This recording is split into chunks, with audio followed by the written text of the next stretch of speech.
You didn't fall for someone. You fell for a signal your brain had been calibrated to receive. You remember the early weeks, the way they looked at you, not at the version of you that existed before them, but at a version that felt truer than anything you'd been allowed to be. The attention was total. The interest was specific. They didn't just like you. They seemed to recognize something in you that everyone else had missed. Not because you were naive, not because you were desperate, not because something was broken in you before they arrived. Your explanation is not wrong. It's incomplete. This video will not help you avoid people like that. It will not offer a recovery framework or a list of red flags organized by category. What it will do is describe exactly what happened inside your reward system and why it responded the way it did. The problem is not that you were fooled. The problem is that your brain was doing precisely what it was built to do. The idealization wasn't love. It was a pharmacological event. The conventional frame goes like this. A narcissist is charming. You were vulnerable. Charm exploited vulnerability. The result was attachment. The sequence sounds logical. It also explains almost nothing about why the attachment feels the way it does. Not just painful, but structurally different from other pain. Losing a job produces a specific kind of suffering. Losing a friend produces another. Losing a relationship with a narcissist produces something that operates closer to withdrawal than to grief. That distinction is not metaphorical. The popular psychology version of this experience focuses on manipulation tactics, love bombing, mirroring, intermittent reinforcement, all accurate. None of them explain the internal mechanism those tactics produce, only the external behavior that triggers it. The difference matters.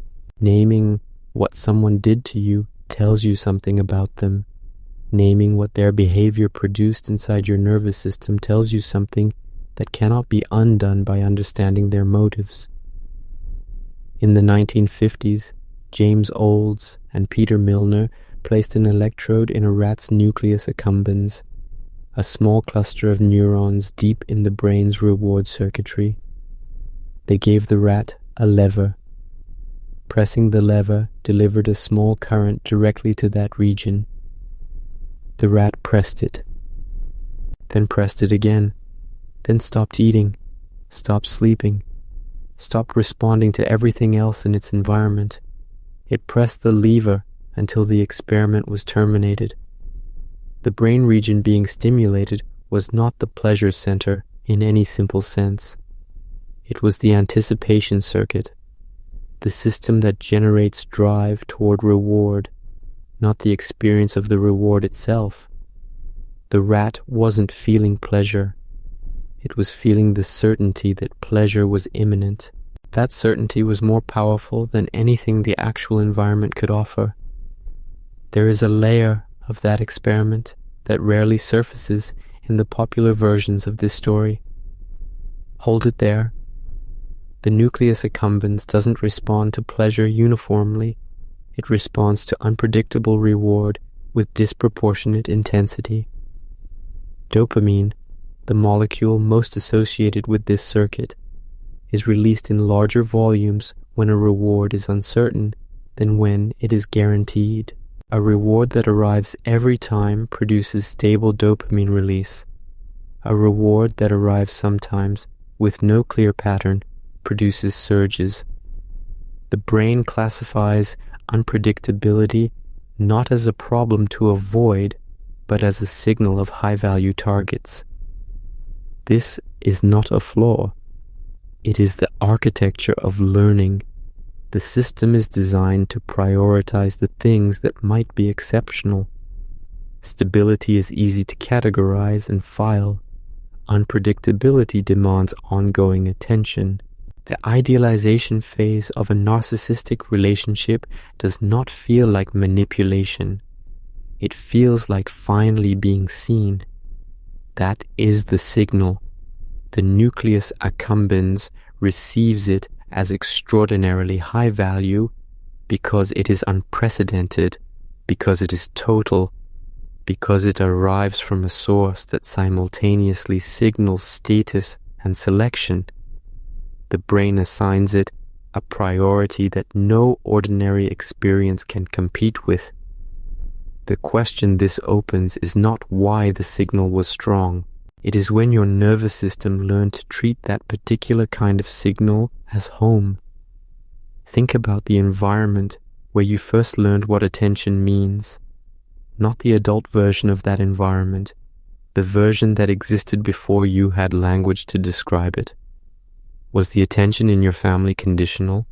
Did it arrive after performance, after you were useful or compliant or exceptional? Did it disappear when you needed it most and appear unexpectedly, which made you work harder for it rather than trust it? Was being seen a thing that happened to you, or a thing you had to earn? What did you do with the moments when the attention withdrew? Did you look inward for the cause? These are not rhetorical questions. They trace something specific. The nervous system that met the narcissist was not neutral. It had already been calibrated by whatever pattern of attention it encountered first.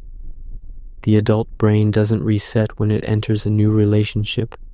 It brings its priors. It recognizes patterns it has already learned to navigate. Familiar does not mean safe. It means already mapped. Here is the implication that is hardest to sit with. The attachment was not a mistake.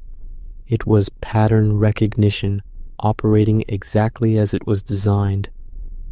Your nervous system identified something familiar, not because you chose poorly, but because the signal matched the architecture of your earliest reward calibration. The brain does not distinguish between the pattern that helped you survive a difficult childhood and the pattern that is now producing suffering in adulthood. It recognizes the shape. It initiates the familiar response. The relief of understanding this arrives almost immediately. Understanding the origin does not update the system. The architecture does not dissolve because its history has been identified. The nucleus accumbens does not receive new instructions from insight. It continues to run the circuit that was installed long before any of this made sense. Two things are simultaneously true. The attachment was intelligent given its origin. The intelligence of its origin does not make it easier to stop.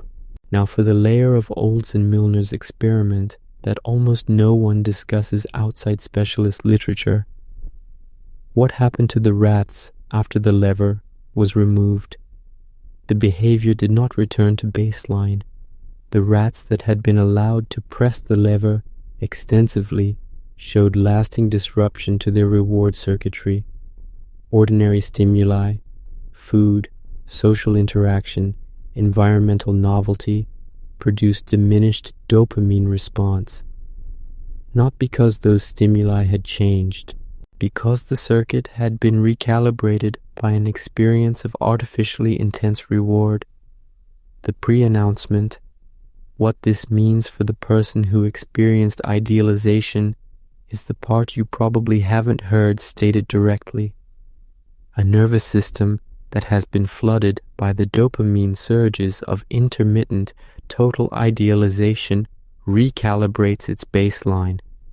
Subsequent relationships, stable ones, predictable ones, ones where the attention arrives without being earned, register as flat. Not bad, not harmful, flat. The circuit that was built to detect high-value targets has already logged the highest value it has encountered. Everything else files below it. This is why leaving is not the hard part. The hard part is what ordinary feels like afterward. Willpower is the first solution people reach for. Decide to leave. Decide not to contact them. Decide to stop thinking about them. The nucleus accumbens does not process decisions. It processes salience. Deciding something is bad for you does not reclassify it as low salience. The circuit continues firing. Accountability comes next. Tell someone. Make yourself responsible to another person for your choices. Accountability regulates social behavior through external consequence. The craving circuit does not respond to external consequence. It responds to internal signal. Accountability can prevent a phone call. It cannot change what the silence produces inside the body. Habits are the sophisticated version. Build new patterns. Replace the old loop. A habit loop requires a cue, a routine, and a reward. The problem is that the original loop's reward was not a behavior. It was a neurological state produced by a specific quality of attention. There is no substitute behavior that produces the same dopamine profile.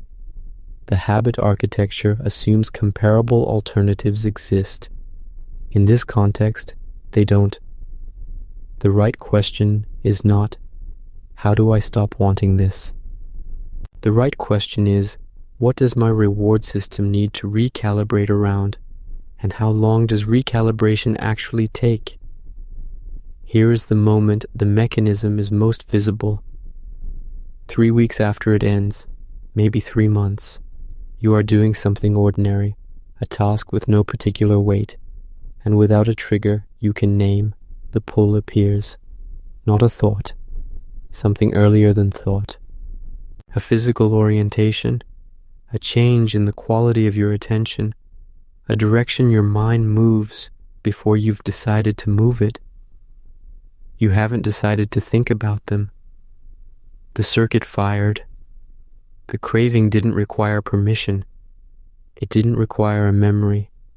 It didn't require weakness or failure or a moment of forgetting what they did to you. It required only that your recalibrated reward system noticed the absence of the signal it had learned to prioritize. You weren't choosing. The architecture was running. That's the mechanism. There are things that stop being pursued, not dramatically, without announcement. A relationship that arrives with consistent warmth is evaluated and set aside, not because it's unwanted, but because it doesn't produce the signal. An opportunity that doesn't require performance fails to generate momentum. A conversation that costs nothing starts to feel like it offers nothing. The territory of what feels worth pursuing contracts, not all at once, over seasons. You stop standing in front of certain doors. The map gets smaller. The map gets smaller without you deciding to draw it that way. Some people find a different circuit eventually, something that produces a comparable quality of engagement without requiring the same damage to access it. Others don't. The outcome isn't moral, it is architectural. The last finding that rarely survives translation into popular conversation on this topic, the recalibration period for a circuit that has been trained by intermittent, high-intensity reward is not measured in weeks. The research on addiction, the closest neurological analog, suggests recalibration of baseline dopamine sensitivity takes months to years and is highly nonlinear, meaning weeks of apparent stabilization followed by weeks of acute craving is not relapse. It is how the circuit actually resets. Here's what that means. The insight that just arrived will not shorten the recalibration timeline. Understanding why the bond formed the way it did does not reclassify the signal. The nervous system does not update on the basis of intellectual clarity. It updates through exposure to new signal over time, and only if that new signal is sustained long enough to compete with what was installed. There is no quick version of this, not because you lack something, because recalibration is not an event. It is a duration. You came looking for an explanation. What you got is an accurate one. The idealization felt like recognition because your reward system identified a signal it had already been trained to find essential. The attachment persisted because withdrawal is not a metaphor. It is a description of what dopamine recalibration produces in a body. The ordinary relationships that followed felt insufficient, not because they were, but because the circuit was still logging against a different baseline. The pharmacological event is over. The architecture it left behind is still running. There's one more layer to this that the current mechanism opens. Memory doesn't stay neutral while the recalibration happens. The same reward system that bonded you to the idealization begins quietly to edit the record, selecting which moments to surface, which details to wait, which version of the past confirms what the nervous system is still oriented toward. The question that emerges from that is not whether you remember what happened, it's whether what you remember is what happened, or whether the circuit is building the story it needs to keep the signal alive. That's the next video.